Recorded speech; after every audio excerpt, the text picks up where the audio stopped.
राधे राधे गुरुजी। जी।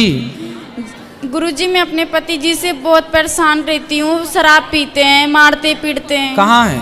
वो राजस्थान में रहते हैं, दमू जिला मेरा घर है, ससुराल है। तो लाए नहीं उनको यहाँ? गुरुजी वो नहीं आते, वो अपने मन के हैं, क्योंकि मैं उनसे बगैर बताए आई हूँ, क्योंकि मुझे बहुत ज़्यादा परेशान करते थे। मेरे माता पिता कोई नहीं है, मैं सिर्फ उन्हीं के भरोसे हूँ। तो ले आते तो हम उनको समझाते। गुरुजी वो आती ही नहीं है। मैं उनसे अगर बोलूँगी भी और नहीं भी बोलूँगी तो भी वो नहीं आते। मैं अभी उनको कल परसों फ़ोन करके बोली थी तो बोले कि मैं नहीं आऊँगा। तो फिर आपको उन्होंने भेज दिया कि तुम चली जाओ? गुरुजी नहीं, वो मुझे मारे पीटे थे, इसकी वजह से मैं चली आई। और एक बार मैं और आई थी, कम से कम 1 साल हो गया यहाँ पे, तो फिर मैं चली गई। आप नहीं थे तो मैं चली गई थी। तो पति को समझाओ और ले आओ हमारे पास, हम समझाएंगे तरीके से। गुरुजी वो कहीं जाती ही नहीं है, वो सिर्फ पीने में मस्त रहते हैं। फिर क्या किया जाए? फिर आप उनको गुरुजी आप मतलब आशीर्वाद दीजिए कि उनका शराब पीना छोड़ जाए, क्योंकि गुरुजी मेरे 2 बच्चे हैं, एक लड़की एक लड़का।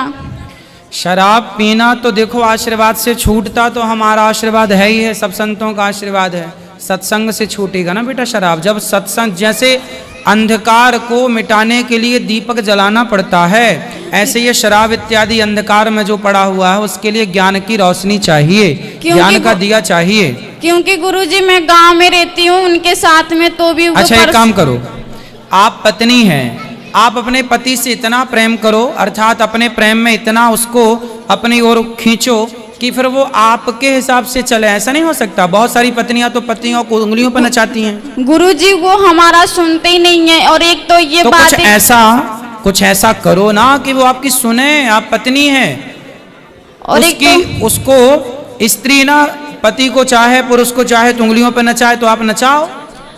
और एक तो गुरुजी वो मतलब छूटेगी शराब। एक तो गुरुजी, एक तो हमारा कोई नहीं है माँ बाप, इसके वजह से वो मौका का फायदा उठाते हैं, मारते पीटते हैं, इसीलिए हमारा सुनते भी नहीं है। चलो भगवान से प्रार्थना करेंगे कि आपकी पति की बुद्धि बढ़िया हो और भगवान कृपा करेंगे। और तो गुरुजी सबसे ज्यादा तो पीते हैं, डेली पीते हैं। एक दिन का नहीं काम है, डेली का काम है। और 2 पैसा बचाते भी नहीं है, जितना कमाते हैं सब पीने में खर्चा कर देते हैं। वही कंपनी में काम करते हैं, राजस्थान में रहते हैं, अभी तो गांव में रहते थे। ले आना। अभी तो हमने जैसा कहा, कोशिश करो कि आप अपने पति को अपने प्रेम में ऐसे मस्त कर लो कि वो आपकी ही बात माने, किसी की ना माने। और या फिर ले आओ हमारे पास, तो हम कोशिश करेंगे। गुरुजी मैं छोटे छोटे 2 बच्चे लेके मैं अपनी बहुत ज्यादा टेंशन में रहती हूँ। मैं सिर्फ भगवान से यही प्रार्थना करती हूँ कि काश मेरे पति पीना छोड़ दें, बाकी मेरे लिए जो भी करें सब अच्छा होता है। बिल्कुल, हर स्त्री परेशान है जो शराब पीते हैं उनसे। तो शराब तो बहुत गलत है, गंदी है। भगवान से प्रार्थना ही कर सकते हैं, तो जरूर करेंगे आपके लिए। राधे राधे गुरुजी। खुश रहिए। राधे राधे गुरुजी। हाँ हम नेपाल से आए हुए हैं जी। हमको आपका आशीर्वाद चाहिए। खुश रहिए, खुश रहिए।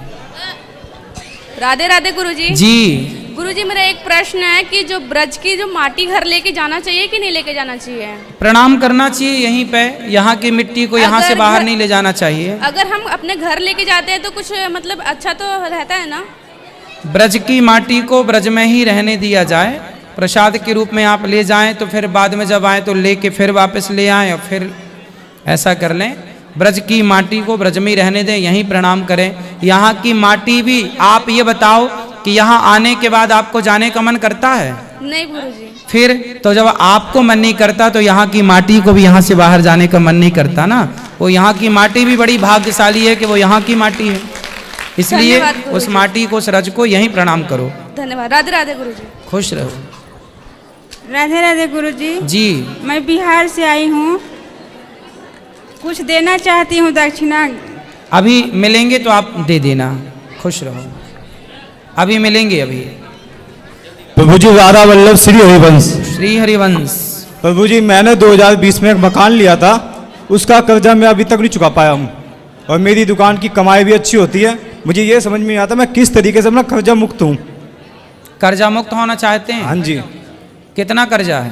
कर्जा मेरे ऊपर कम से कम 5 लाख का कर्जा है मेरे ऊपर।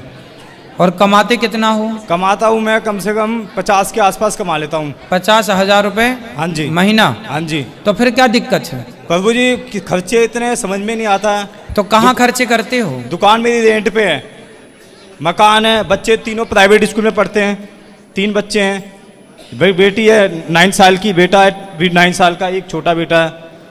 खर्चे इतने प्रभु समझ में नहीं आता कि करूँ तो करूँ क्या। भैया और मेहनत करो, प्रॉफिट को और बढ़ाओ और खर्चों को और कम करो, फिर जो पैसा बचेगा फटाफट कर्जा चुकाओ।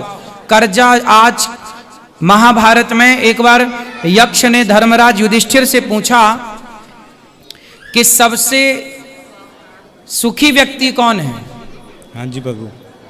तो वहां धर्मराज युधिष्ठिर ने कहा कि जिसके सिर पर कोई कर्जा ना हो उसे सुखी मानना चाहिए, और दुखी वो है जिसके सिर पर कर्जा है। इसलिए कर्जीला व्यक्ति दुखी होता है। इसलिए जल्दी से जल्दी प्रॉफिट बढ़ाओ, खर्चे कम करो, और देखो खर्चे लिखना सीखो। आज आपने कहाँ खर्चा किया, किसको कितना दिया, सब लिखो, एक डायरी बनाओ, 2-4 महीने मेंटेन कर लो डायरी, पता चल जाएगा कि फिजूल खर्चे कहाँ हैं। फिजूल खर्चे बंद करो, जो उचित हैं, जो चाहिए वो तो चाहिए। प्रभु खर्चा उतना ही करते हैं जितना जरूरत होता है, उसके बाद कई बार भैया हम लोगों से ऐसे खर्चे होते हैं जो काम के नहीं हैं। वो जब तक डायरी नहीं बनाओगे, सोने के पहले की नज़र नहीं मारोगे, तब तक पता नहीं लगेगा कि फिजूल खर्चा कहाँ हुआ। प्रभु जी मेहनत भी मैं इतनी करता हूँ कि सुबह उठता हूँ 7 बजे से रात के 11 बजे तक काम है। मेरी बुटीक है सेक्टर 16 दिल्ली में। हाँ, ये मेहनत भी इतनी करता हूँ, सुबह 7 बजे से रात में 11 बजे 12 बजे तक काम करता हूँ। कोई बात नहीं, धीरे धीरे 5 लाख का कर्जा चुक जाएगा, परेशान ना होइए।